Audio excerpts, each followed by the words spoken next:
Good morning. Good morning. Good morning. So usually Sawyer asks me the title of the talk, but he forgot to ask me. Asked Or a I couple forgot weeks to ago. tell you. Oh yeah, so I didn't tell him. But the title of this talk is most important question. So I will get to that somehow. So until like maybe last year, June or beginning of July, I was mostly living in a temple or the close to the temple, and I didn't do a regular job for I don't know, maybe like 5 years. So, but then after I finished the Ango last year, July, I had to make a living. So I went back to a so-called marketplace, and now I have a part-time job, but I'm always on the verge of getting fired. Yeah, so some of the Sangha, then people are very, concerned that, do you still have a job? Did you get fired? So, I appreciate their concern. I still have a job. Anyway, so I think that some people ask question. I think when I was at the Brooklyn Zen Center, is it hard? Which is harder to practice at temple or practice at the marketplace as a layperson? So now I experienced both. I think it's. Do you think which one is the harder? So I think it's a layperson is harder. Being a marketplace. So the reason is, you'd probably be able to tell there's so much distraction. There's always something to distract yourself, TV or internet or music or anything. Like at the Tatsahara, we couldn't use a cell phone. We didn't really have an internet, and then, but still, like people were swarmed to one computer, like a 1 hour break, and people just like lining up to get to the computer. But and there was like a phone, like there's a phone booth. People also like going to the phone booth to get connected with their family and friends. But so the temple is less distraction, definitely, and then so it's much simpler. So you can focus on practice. So it is very challenging to practice as a layperson. Right?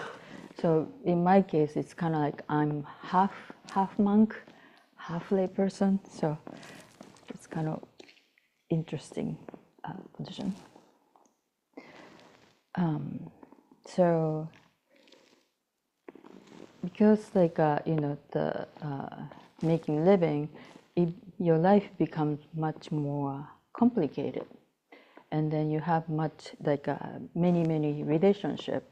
I have a relationship with my coworkers, my boss, and then my clients for my Japanese lessons, and then and I live with 11 people at the corporate living community house. So, and they're not Zen practitioners. So maybe two of them, kind of Zen practitioners. So it's their orientation is different. Their orientations are focused on study or work or relationship. So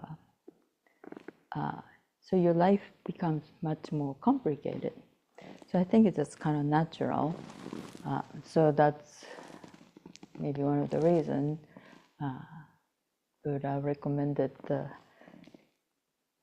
renounce, to become a monk.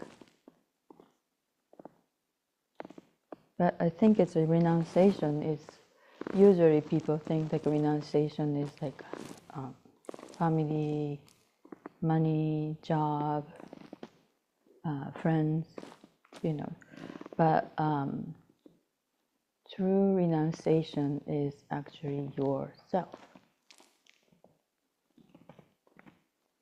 Even you shave your head and then you think you left your family and friends and money and fame, but you still attached to your individual self-centered self.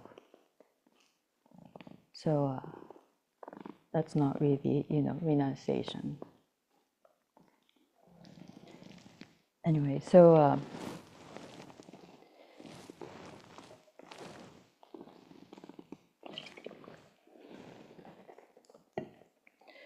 I'm seeing,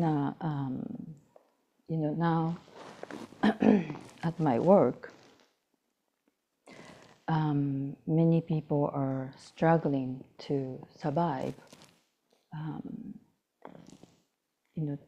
There's like single mothers, maybe she has like 4 children, and then sometimes some of them work like all day, like 12 hours, and then it's really hard work. It's not easy work, like running around, physical. So, but I heard her saying like, I want to spoil my children. Like I think it was before Christmas. She wanted to buy some good gifts, present to her children. So she wanted to work longer, even though her the physically very challenging. It's hard, but she wants to make more money so she can give present to her children.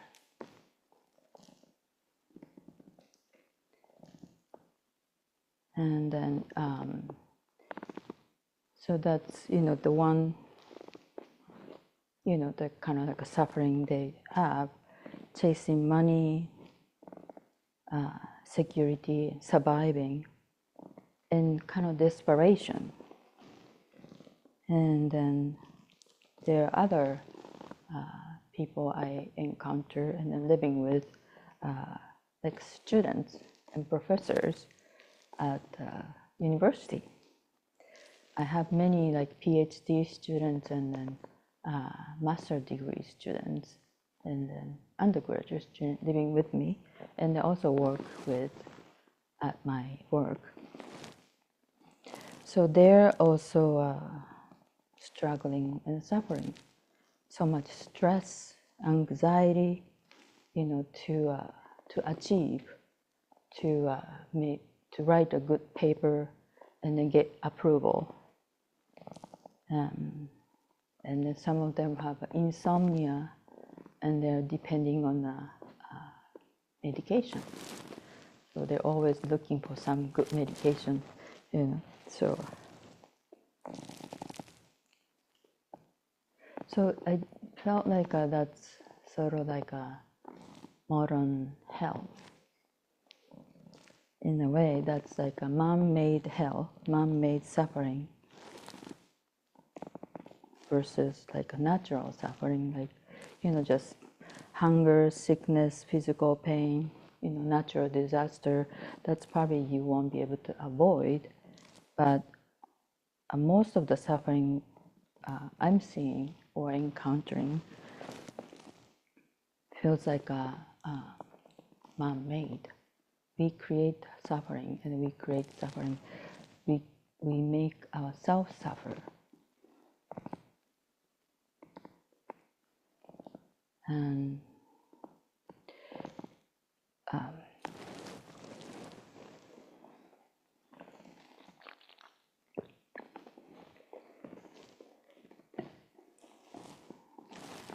So,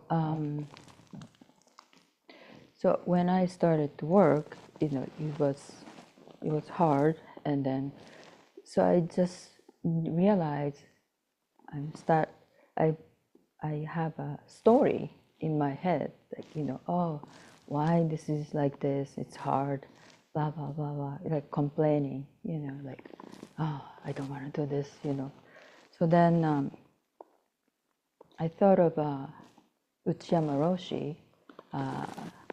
He he did many difficult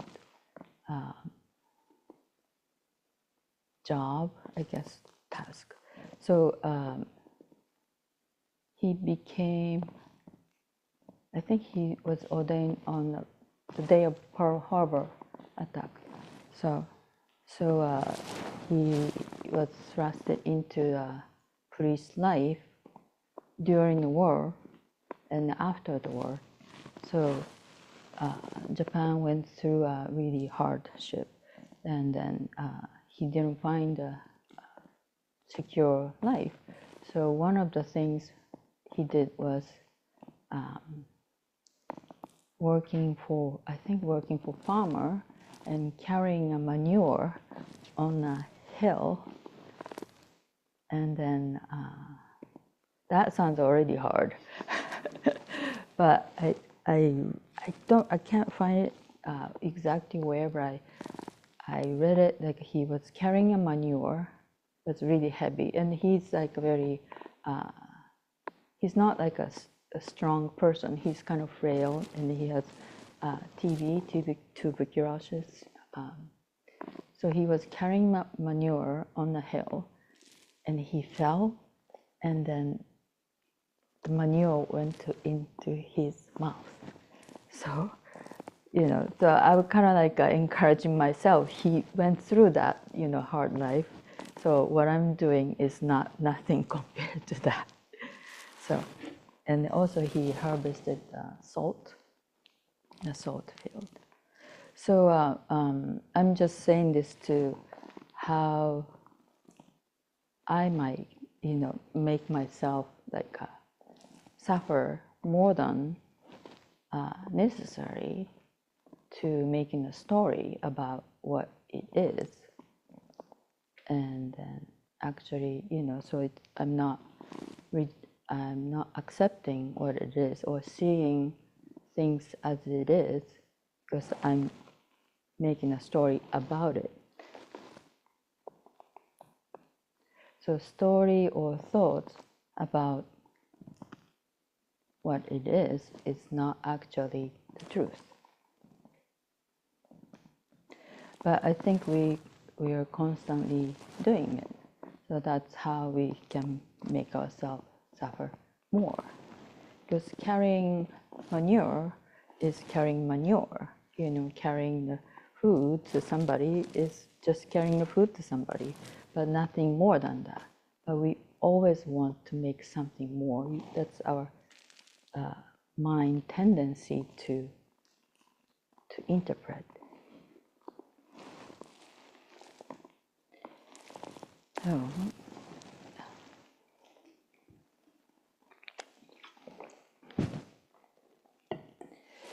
So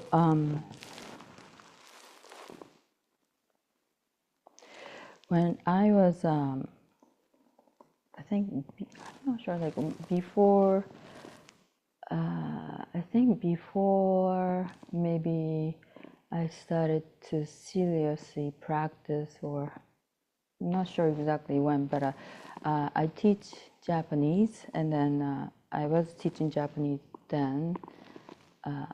So, but I have my students, who are American, and then, well, I had American students, European students, Chinese students, all kinds of, the different nationality. But some of them asked me, what is the meaning of life? During my lesson, Japanese lesson. So I had no idea, how to answer your question. But they were very, very serious. What is the meaning of life? What is the meaning of my life? I think maybe some of you had that kind of question. So that's how I came up with the idea of the most important question. So that might be your most important question. But what is the meaning of life? The question, I question that question. Like, who is asking that question? So I think that is the individual self who's struggling to make, get a meaning of life, like frantically, going back and forth around, like my coworker trying to make more money to become happy or make her children happier, or students or professor trying to achieve something and then get approval, so they feel like they have a meaning, they have a purpose in life. So still sort of like struggling to find something, gain something.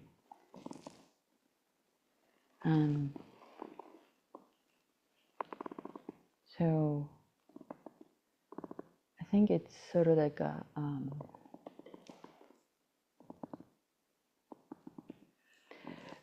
when you come to the point of giving up the search, it's kind of contradictory, but that's where you can be really peaceful. So what is the most important question? What is the most important question is, what is the most important question to you? That's the most important question.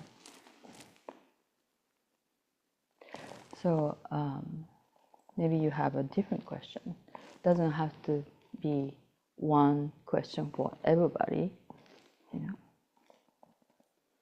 So my first important question was, why am I here? That was when I was like 4 years old. So I think that's kind of thrusted me into this world in a way, to find the reason I'm here. So why do you think you're here? And what am I, and what are you really? What is the world? What is self? So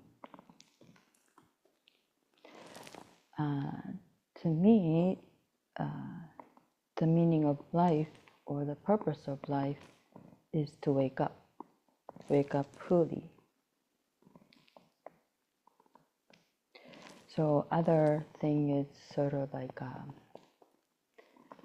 distraction to me. So to become a priest or to become a monk is sort of prioritizing what is most important thing. So I know some people are thinking about becoming priest. So I want to ask them, what is your priority? So is this really life for you? You really need to prioritize your path and practice, because it's not really easy path, because it's very subtle.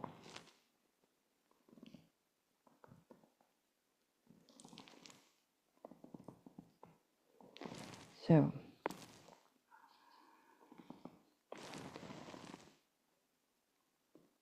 probably helpful to even a layperson. It would be a good idea to simplify your life so you can understand what is really important to yourself. Because so many things you can distract yourself from life, distract yourself from this moment. So we are talking about Nyoho, suchness of Dharma.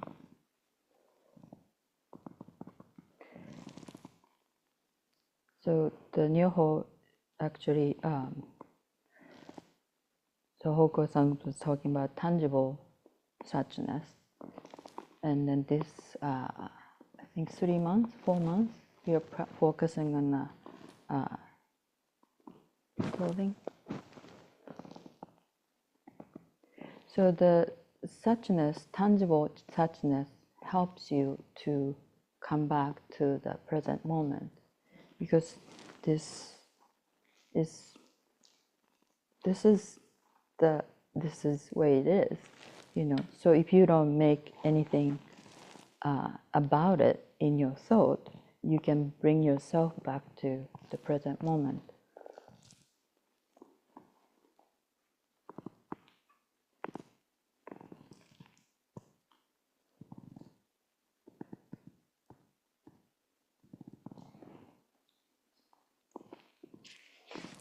I think I'm going all over the place now. Okay, so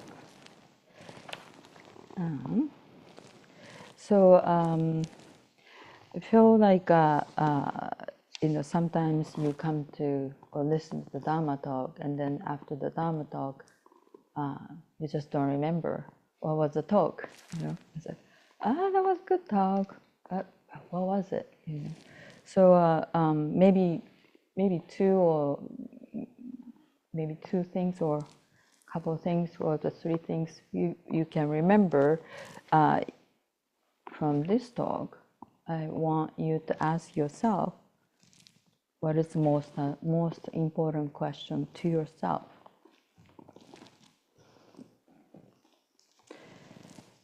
And you know, so the thing is,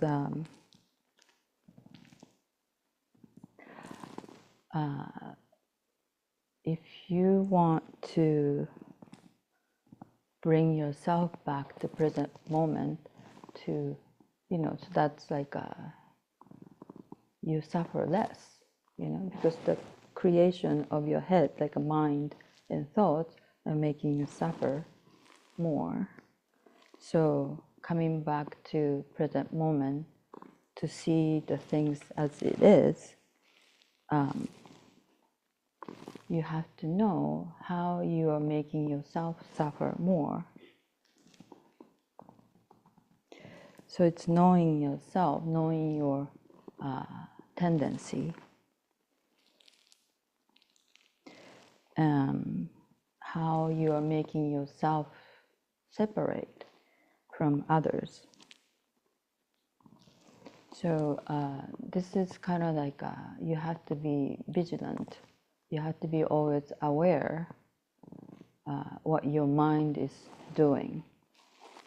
You know, it's not like oh, you know, everything is good, and then if you keep doing something to cause yourself suffer or cause others suffer, you're not really, you know, you're just escaping, avoiding. So maybe you can think of something,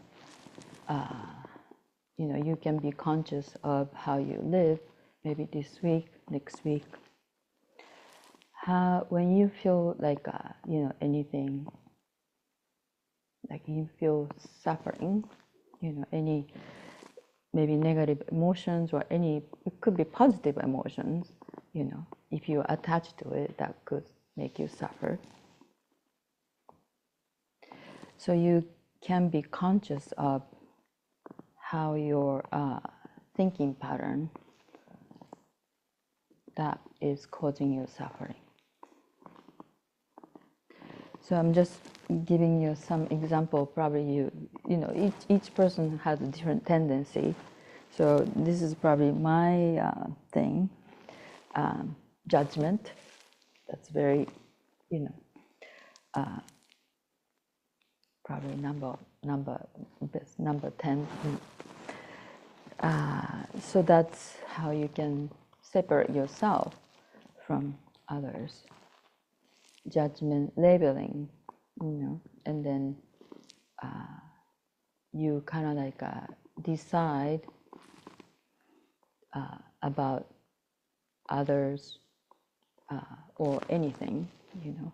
Oh, this company is like this, you know. This person's like this, you know. And then you're putting yourself a little bit higher than those people or company, you know, or lower, you know, either superiority complex or, you know, inferiority complex. It's the same thing.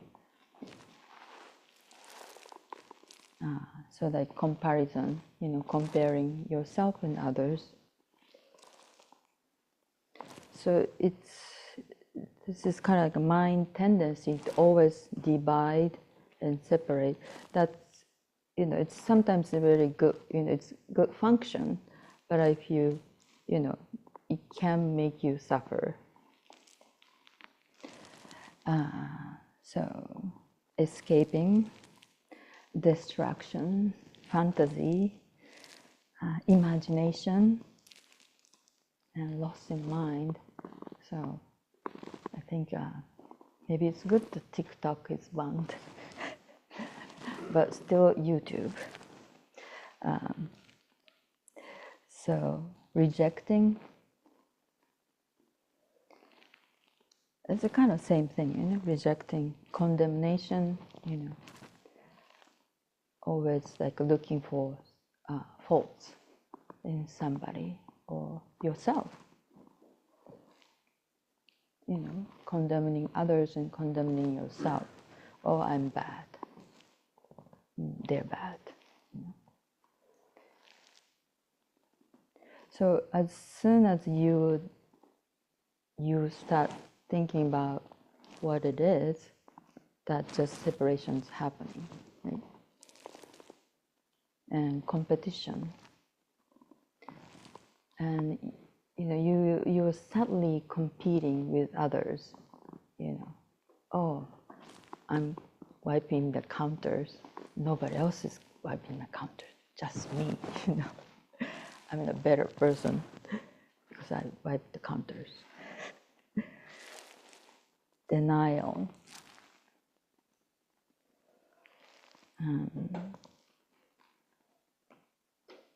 Holding on, you know, something really attached to it. You know, could be you attached to your family, your partner, your friends, you know. And then if they don't do the way you want them to do, you get upset. That's very common. Well, self-loathing, that's very common too. Yeah. Somehow, like self-loathing makes you comfortable, you know, because that's the familiar place, you know. So that's kind of sheltering yourself in the position. Making a story, analyzing, criticizing, questioning. I had this interesting thing about when I think temple in Japan, in a monastery or temple. So for first 5 years, do not ask any questions. So 5 years, do not ask any question.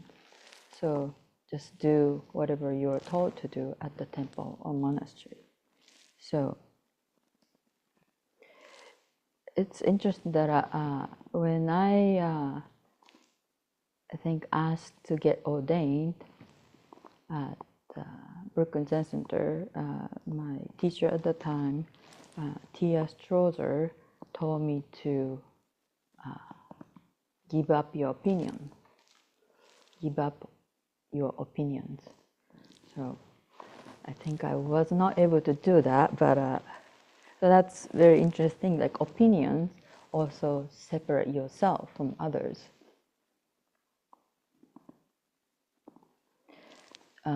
There's no really, true opinions or true thoughts. So practicing as a monk, it's good practice to sort of like renouncing your opinions, renouncing your questions. And then in a way that makes you a little bit peaceful because you're not struggling, you're not competing, you're not getting yourself against anything. Maybe that's what Dogen meant with milk and water mixed in. Future thinking, thinking about future, you going somewhere else and then not be in the present anymore.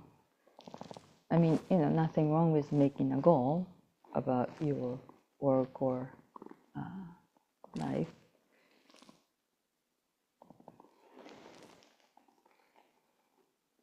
Oh, talking. So yeah, when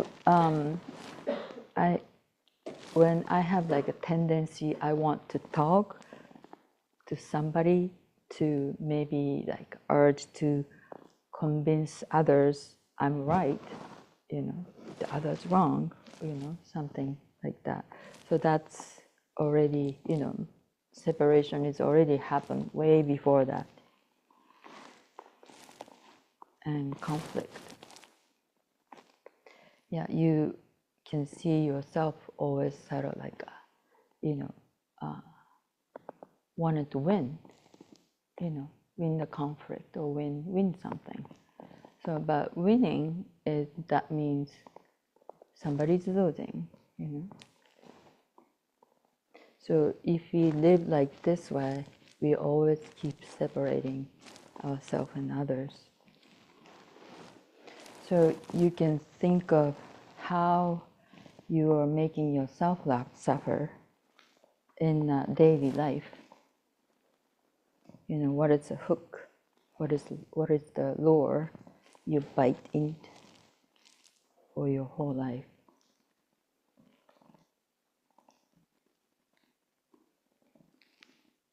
So the question is like, what are you devoting yourself right now?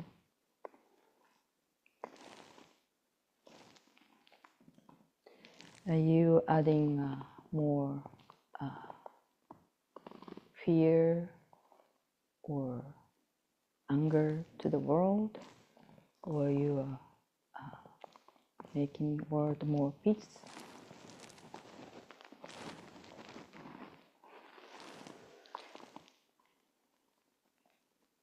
So we do want to live from the where the whole self, universal self, but we're not really denying individual self. So our personal self is never be perfect. So we keep making a mistake, making ourselves and others suffer. So that's good to be reminded yourself of precept. So I know some people are thinking about precept receiving.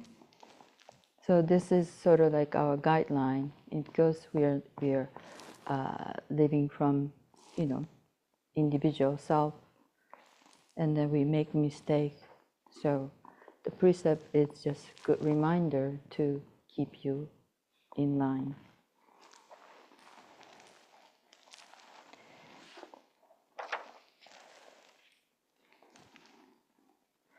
So Does Todo-san, is this book translated? The Hanya Shinkyo's talk? I think it's a part of Living Bible. But not the whole book. So, so probably you might be able to find this, the part talked about the Heart Sutra in the Living by Bao by Okumura Roshi.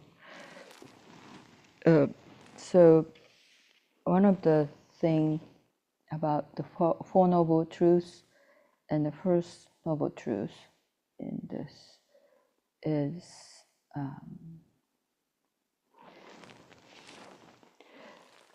life is suffering because we are depending on everything else. We do not have any control over your life, over our life. But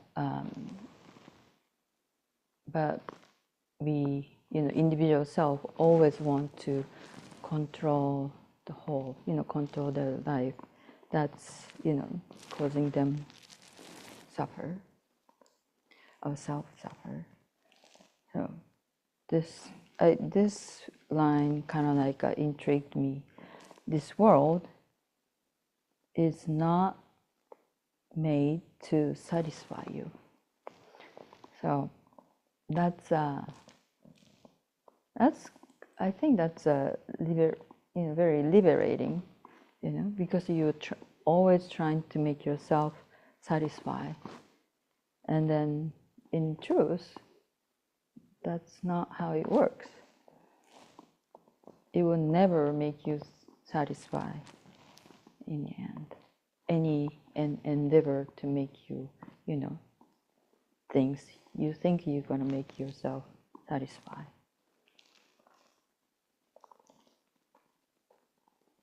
Okay. So those things.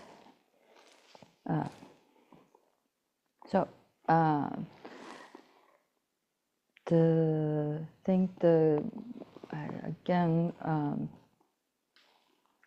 I really encourage people to do zazen. This tradition, this lineage, our lineage is really focusing on the importance of zazen. So interesting, like some people always ask me, why do we have to do zazen? Why do we have to do zazen? So that's, as if like, what, can we just not do zazen? But that's a really wrong question for me, because I like zazen. So to me, like zazen is like, it's nourishing to me. They just, like opening a hand of thought, letting go of your thought. You just feel, like lighter, and then just going to like a spa or something. But anyway, so you just don't realize how much you're carrying yourself until you just let go of your thought and just feel so much relieved, lighter. So I don't really understand why you don't want to do zazen. I'm sorry. Yeah. So the Uchiyame Roshi also, when he became a monk, his father, I think he had a really good father. He told Uchiyama Roshi, Uchiyama Roshi's father told Uchiyama Roshi, there is a saying in Japan, sit on a rock for 3 years. So, just sitting on a rock for 3 years, so Uchiyama Roshi's father just, be monk for 3 years, at least 3 years, sitting zazen for 3 years. And then after he did 3 years sitting, Jamaroshi's father told Jamaroshi, well, Bodhidharma did the 9 years, so 9 more years. But, so then 10 more years, and then another 10 years. So as long as, until you really sit and practice, you probably won't know. You won't be able to know. Because, I think Jamaroshi was talking about, he sat 30 years, and Kumaroshi sat 50 years. And then gradually you understand what is the universal self, individual self, and no self are one thing. And then even the first zazen is your enlightenment, awakening. It's nothing different, nothing separate.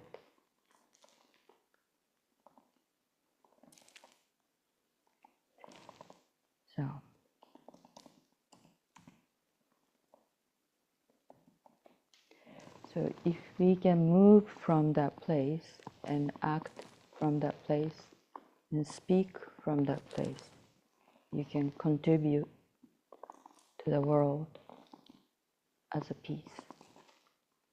So we're going to do a peace ceremony today. I'm trying to tie up everything.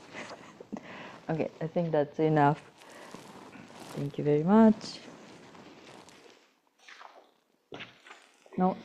No questions. I refuse. I reject questions. Okay.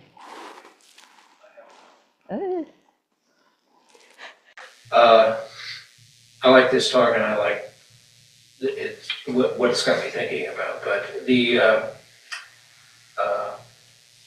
to answer the title of your talk, what is the most important question? And maybe it is. I have to read it because I wrote it out for myself. Can one be okay with not answering the questions that cannot be answered?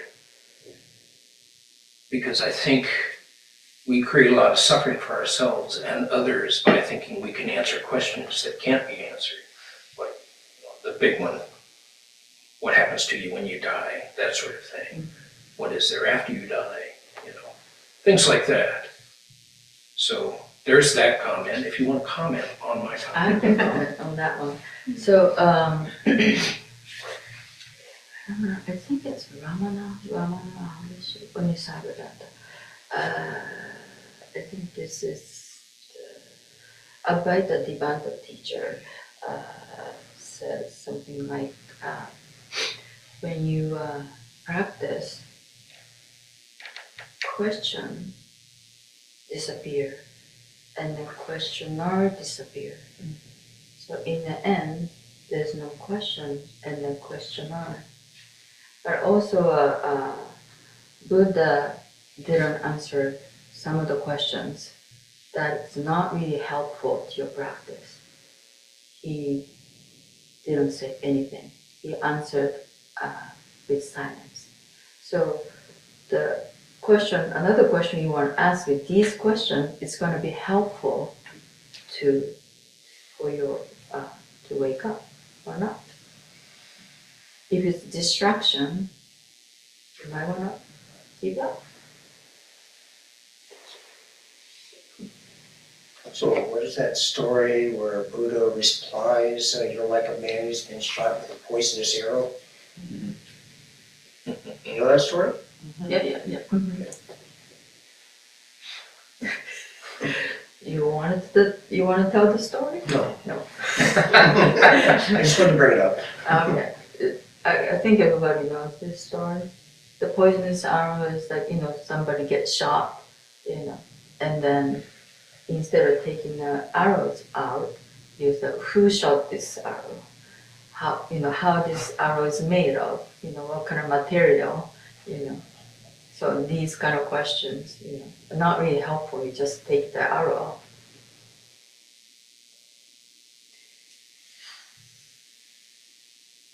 Any other comments? All questions. No questions, just comments. Anybody at home? I have a question, I guess. So, I mean, you talked a lot about distraction, and so this is something that, you know, I've been plagued with constant distraction throughout my entire life. And so, and I think that this is probably more of a time than any where, you know, attention really seems to matter. You know, politicians are elected based on their capacity to command attention. Companies do well based on their capacity to command attention. We're in the world of influencers, or at least for the remainder of, you know, today, whilst there's still TikTok that exists. But still, more and more, so much of our resources that get depleted are more and more our attentional resources. And I think that that is something that even starting every day, sitting down and is doing Zazen, clearing yourself of distractions, it's always repeated anytime that I'm sitting down right before my office, my schedule, looking at all the things I have to do, and then all the world of things in this internet that is right before me to be able to just kind of distract myself at any given place and time. And so I think in a world that's constantly shaped by competing demands on our attention, how can we consistently bring ourselves back away from those distractions? Or is there any sort of benefit that we might find in those distractions that we might have? How distraction can be beneficial? I mean, if it wasn't for distractions, I probably never would have gone down rabbit holes to find out about Buddhism. Yeah, I don't know. Okay. No? But I mean, you know, it is your choice. It's your choice. You're choosing it. You're choosing it to be that way of life. So you still have a choice. You still have a choice to have a less distraction. You know, so I mean, if you if you go to like a retreat in a secluded temple and stay there for months or maybe 10 days, you will notice how, you know, you can live without internet. You can live without distraction, and then you could probably have a less distraction. You know, you probably give up some of your books, bookshelves. You know, maybe limit yourself to computer time. You know, maybe, you know, give up going to internet before you go to bed, or, you know, something you can do to simplify your life, you know, because distraction is helping or not helping. And you've spent 3 months in my house, so you know I have way too many books. Right. Yeah. Bookshelves. So I think this is the classic question, the classic balance that we have with one of our 6 points of practice, which is balancing peace and progress, right? Balancing the need, the desire to step back, to have quiet, to have equanimity, to have no distraction, to balance that with the fact that we have bodhisattva responsibilities in the world, right? So we have to be active in the world, we have to respond to work, we have to respond to the emails, because if we weren't doing those things, we wouldn't be carrying out our vows, right? We would not be doing good in the world. So somehow, I think the question that you're raising, and that that Esho is responding to here is very much about this balance of peace and progress. So I do think we have some resources to consider that question. If we go, at least onto our website, there's some discussion about that, right? So I think that's a question we keep coming back to. I think the piece about distraction is one important aspect of that balance, but that balance is really central to our practice. So I think what you guys are discussing here is something which is really very important. Right? And it's going to keep coming around. You're going to ask it one way, and someone else is going to ask it another way, and Esho's going to talk about it another way. But I think it's a really central question to our practice, so I'm glad it's kind of in the air. So I'll throw something else into there that occurred to me while you were speaking. And I'm not even sure, it's maybe too complicated to understand how it relates, but I heard a quote a long time ago. Joseph Goldstein said, spiritual progress is mostly self-acceptance, maybe all of it. And that maybe all of it part just like caught me. Like just understanding what it is that distracts me and then accepting that that's me, right? I'm a kind of person whose mind is easily distractible. And once I accept that, that sort of puts the next step, right? Like, if I can't accept that about me, I'm always at war with myself. If I accept myself, the war is over, and now it's like, okay, how do we walk the path with a distractible mind? Just 2 cents. I think that also points out the importance of understanding the nature of self, Mm-hmm. you know, and of course we have resources for that too. Yeah, so Yeah, I think in the same, along the same lines, Dogen is always encouraging us to explore this and that. He says, you know, there are many aspects of reality and we should be investigating this question, we should be investigating that question. It's not exactly a distraction, but I mean, it's not that we withdraw from any interest in the world.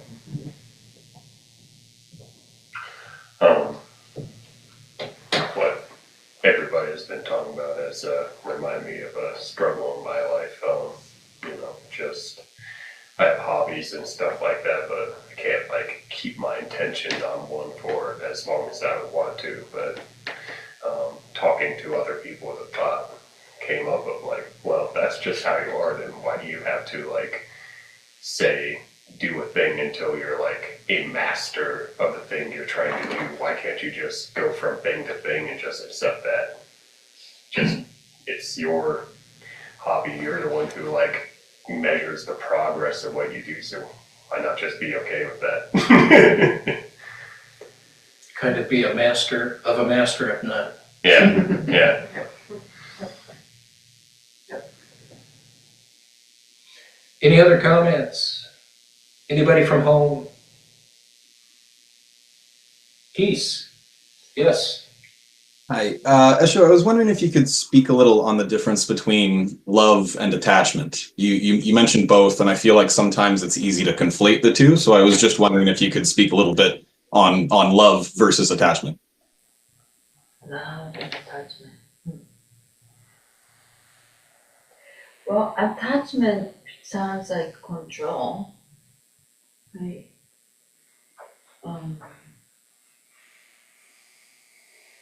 And then, yeah, I think that, what is it? I'm not sure who said this. There's no personal love. But, so, yeah, I don't know, it just, if it's a love, if you think you love something or somebody, and then if that person or the thing is not behaving the way you want, and then you get upset, that's maybe not really true love, or maybe more attachment than love. Well, I think you've pointed to the important thing there, which is one thing, we could say one thing is about attachment to self and the other thing is not, right? So attachment is what am I going to get out of this thing? What is my small self going to get out of this? And love could be wishing well, regardless of what that means for me. It could be wishing somebody well. It's maybe one way to look at it, which I think is not different than what you said. I'm just restating what you said. Anybody else? What's looking at me in my household? Oh, Abby? Does she? Abby has her hand up. Oh. Yes. I'm a little concerned or bothered by the contradiction between the admonition to not question and to submit, sort of the beginning of your journey in Buddhism, to not question too much And I know myself, I am analytical, and I do use opinions to separate myself from other things. And I'm distrustful of that in myself. But on the other hand, I see Sanshin as not interfering with a lot of prescriptions for how I'm to practice. I hope you can hear me. Can you? Want me to try to repeat it? So yeah, I think part of the question is sort of discomfort with the idea, like you said, about entering a temple and not asking a question for 5 years and just submitting to whatever you're told to do, basically. Some of that, and then it sounds like maybe some of Abby's experience practicing with Sanshin has I guess, kind of a less directive Yes. tone to it. And so balancing like those two ideas of like submitting to whatever you do or whatever you're sort of told to do, and that's one way of kind of letting go of self. And then maybe within what we're offering here, there's less just telling you what to do, and you kind of wander around a bit, and that has its ups and downs, I guess. Is that a fair? Yes, thank you. Is that Sawyer speaking? Yeah. Thank you. Okay. That's what and I understand that personalities like mine require sometimes someone to tell me to stop having so many opinions and just move forward. So yes, you've framed my question. Thank you. What this is? Unquestioning versus non-reliance is an interesting intersection, isn't it? Yeah, she's saying in her own experience, her own personality, maybe, as someone who is analytical and has opinions, it can help to be told to drop those, which maybe we don't. We do in different ways here. I agree.